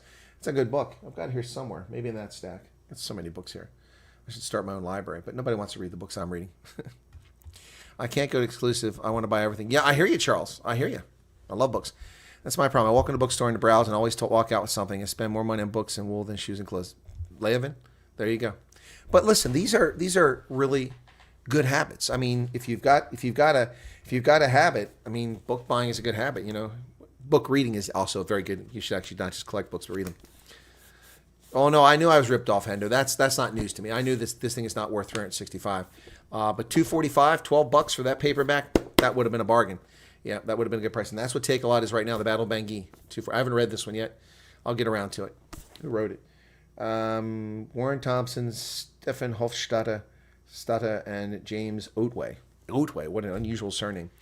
Interesting. Anyway, yeah. So how are we doing out there, folks? 122 likes. I'm liking that. No super chat, no new members. That's fine. My feelings aren't hurt. Hey, we had a really big weekend of Rugby Ascent. It was awesome. I'm still tired from it. That game against the Wallabies had 40-some thousand viewers in the end. 42,000 last time I checked. 38,000 when it was live. It's crazy. The only time I use my Kindle is when traveling. Yeah, that's a good time to take it. I've taken occasionally for traveling, but usually I take magazines. In Zeerust, it's a small bookstore with different types. Really, Vilma? I had no idea there's a bookstore in Zeerust. Where's it at? There's only one street in Zeerust. I have a history books of the Transvaal. Well, that would be interesting, Hester. Yep. Charles has never used a Kindle. It's okay. I mean, they're easy on the eyes. They're very light, comfortable. But I when I read, I mean, when I get a book, man, I'm like pulling out highlighters, you know, and highlighting. I mean, I highlight lots of stuff in books. It just is a good memory function for me and important stuff. Here's some notes on my research. Look at how many highlights are on there. Yeah. The cheap price on Take a Lot means that they're taking a lot from the producer suppliers of products. No, I disagree. The book manufacturers and the distributors already have a set price for what the author gets. That isn't affected by what Take a Lot is paying. Take a Lot is buying in bulk and they sell it. It cuts the profit of Take a Lot much more so than the people who produce the books. No. My mom used a Kindle, but she's 80 this year. Wow. The problem is when you have monopoly. In South Africa, you have monopoly, exclusive books. In America, we pretty much have monopoly. It's called Barnes & Noble. We used to have Borders, which is fantastic. We also have Books A Million, which is around, but the closest Books A Million to me is 45 minutes away. That's too far. I'm not driving 45 minutes to go to a bookstore, especially that one's not even a full-size Books A Million. They're usually huge stores. The Barnes & Noble is a 15-minute drive from here. That's reasonable. Okay, we have supplied products through Take a Lot, and it's a ripoff. I speak from experience. We're talking about books here. I didn't say products. I didn't say other things they get. Yes, I'm sure there's pressure to reduce the prices of other items they sell, but I'm talking about the book industry specifically. I buy from them when they have discounts, which makes it maybe 5% less than the usual retail prices, says me again. Okay. And following the authors I like and purchasing the new releases through them. Sometimes that's Amazon. Well, I mean, Amazon is also a godsend for self-publishing. I'll probably publish on Amazon eventually, sell my books on there. No, Barnes & Noble's not an English company, Garrett. It's an American company. It's just a name they came up with. Kind of like Mug and Bean. There's no such thing as Mug and Bean. They're not from Boston. It's just some marketing thing that South Africans made up to create a little coffee sandwich shop. Mug and Bean. Yeah, that's not real. That's like, gosh bless it. Who's the terrible outdoor steak place? Apache. What all the restaurants in South Africa? I'm drawing a blank right now. Gosh, they had a big argument because of the race Ralph years ago. Oh my goodness, drawing a blank. This is terrible. First time I walked into Barnes & Noble, I thought I was in heaven. Yeah. Until you went to Foyles in London. I've been to bookstores in the UK. Spur. Thank you very much, guys. Spur. Oof, jeez. Yeah, Spur is not American either. It's a South African invention. In fact, people lose their mind in America if we had Spurs here. Apache, Spur, Comanche, Spur. They would lose their freaking minds. They would lose their minds. Yep, they would lose their minds. No, not Drus. Drus, I don't. They had one of those in Gaborone. Bad experiences, not very good food, terrible service. I did have one in Dros in South Africa. It wasn't bad. Yep. They bug you for lots of money. They get mean when you won't pay. Bug and mean. And I've had good experiences, Mug and Bean. Cape Town Fish Market, good experiences. Spur was great 25 years ago. I liked Spur back then. It was decent. Affordable, good food, good service, but it lost its way. Just like so many other places. Used to have Primi Piatti. Primi Piatti had one in Gaborone. That was a gorgeous restaurant. The food was good, a little pricey, but they went to crap too, and it closed in Gaborone. Yep. So yeah, but that's good stuff. Good stuff. Anyway, right. Wow, what's going on today? Today's Tuesday. People must have some time on their hands. I don't know, Hennies.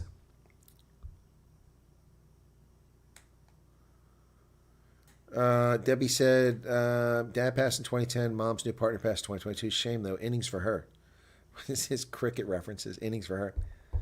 I don't know. Is Cape Town Fish Market still around? It was actually in London there for a while. They had a London place. I went to that one. Cape Town Fish Market. Okay. Yeah. Store locator.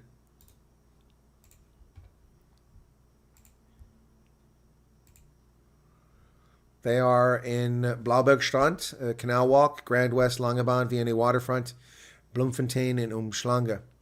Oh, so they're no longer in Pretoria. They used to be at the mall there. Used to be at Menlyn. So they don't have Menlyn. They also have one in Dar es Salaam, in Windhoek, and Zanzibar, but not in London anymore. So I guess they've gone through some struggles, but they do have them. They have 1, 2, 3, 4, 5, 6, 7, 8, 9, 10. Yep. You used to have one in Rustenburg, one at Menlyn. Those are gone. John Dory. Ugh, those are all over. Terrible. Husser Grill. Okay. People say Husser Grill's good. I'm trying to remember if I had it. Ooh, Smee again's going to pay for my bill. Wow. I think we're 20,000 Rand tomorrow. We can deliver 200 Rand notes. What? Wimpy. Ugh, Wimpy. Ugh, ugh. Well, let's see where Wimpy's at in South Africa.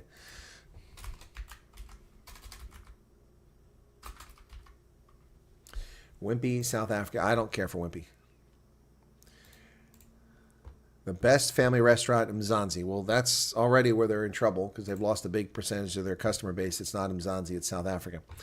So let's see if they've got locations. Locator. I don't like locator. I like locations. Just list your locations. Cups for donors. Well, that doesn't help me. Let's just put in Pretoria.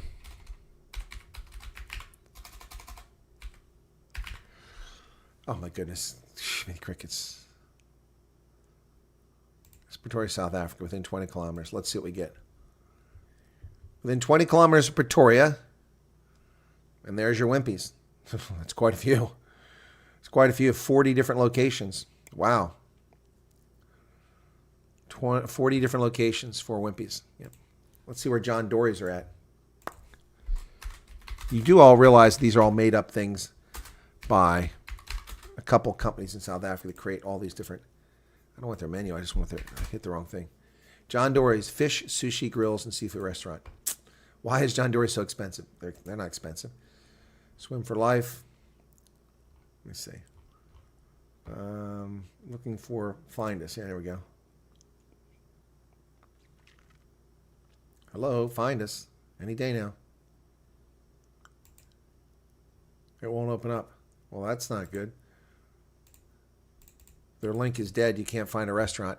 There's John Dory's. Link doesn't work. Anyway, how was your crab? It was fine. It was fine. Prawns are great. Calamari, no thank you. I'll pass. Oh, Hendo was the one in London years ago. So was I. Hendo was down that side street. It's gone now, apparently.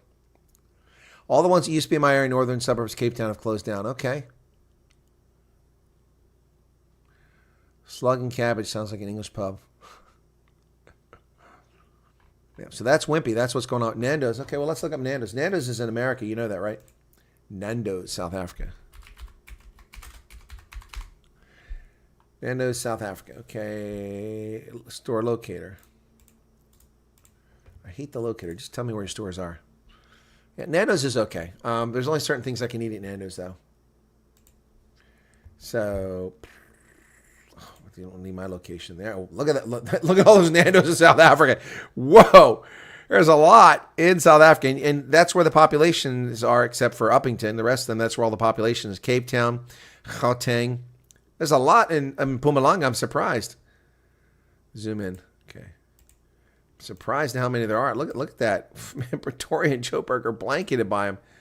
My goodness, Nando's everywhere, man. Look at that. Let's go up here to Mpumalanga. There were some up here somewhere. Where are they at? Yeah, there you go. And then even Eswatini has a bunch. Look at that. Look at that Durban, man. They're just dotting along the whole coastline. Nothing but Nando's, man. There's a lot of Nando's. Yeah, except your, yeah. Wow. Wow. Let's try for Panarotis.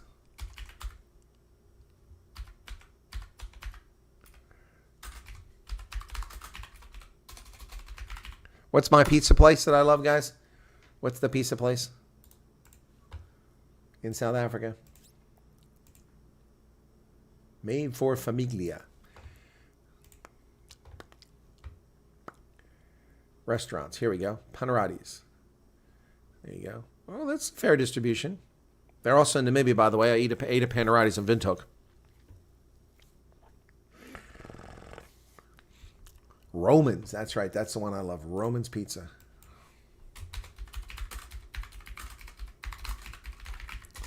That's the one. Let's say Romans Pizza. Okay. Here we go. Find a store. Well, that's not very helpful. Select a store. I don't want halal store. What the hell is that? I'll just put Pretoria. We'll put Cape Town. Okay. Oh, geez, just give me Cape Town, man. There you go. Milnerton, Parklands, West Coast. All places I've been. Another one in Milnerton. Plattekloof, Durbanville, Greenpoint, Observatory, Belleville, Athlone. That's what I couldn't think of the other day. Belleville, Brockenfell, Coolsrivier, Kenilworth. Yeah. They're all over the place. Romans. When in Rome, screw the Romans. You guys are funny. You guys are funny. Be sure to hit that like button. Can't go wrong with a spur. That jingle stays in your head forever. No, not in my head. I got other ones. American style fat crust. That is real pizza, Grasshopper.